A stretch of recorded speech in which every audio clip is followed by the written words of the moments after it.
আমার শরীরের লোম দাঁড়ায় যায়, চোখে চলে আসে পানি।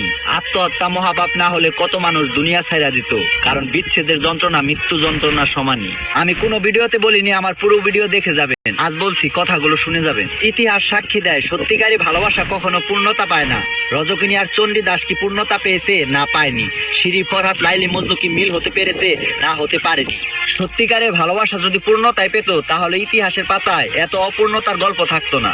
ভালোবাসা সৃষ্টিকর্তার দান, এই ভালোবাসায় দুঃখ কষ্ট সইতেই হবে, দিতেই হবে প্রাণ।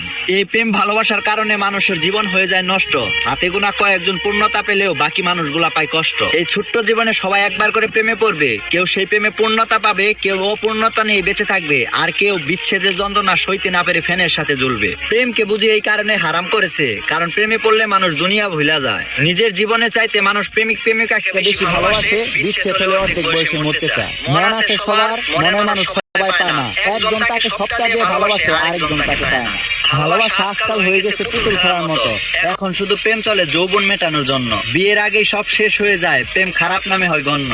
তুমি মেয়ে হও বা ছেলে হও, প্রেমে একবার করে পড়তে হবে। প্রেমে পড়লে প্রস্তুত থাকো, মরার আগে আরেকবার মরতে হবে। হাসি খুশি আর সুন্দর জীবন বহু মানুষের নষ্ট হয়েছে, এটা 100% সত্যি। সিগারেট না খাওয়া অনেক মানুষ এখন নেশা করে পড়ছি। এত নেশাখোর হতো না যদি সত্যিকারী ভালোবাসা পূর্ণতা হতো। নিজের চোখে দেখেছি নেশা করতে যে ছেলেটা 5 ওয়াক্ত নামাজ পড়তে যেত।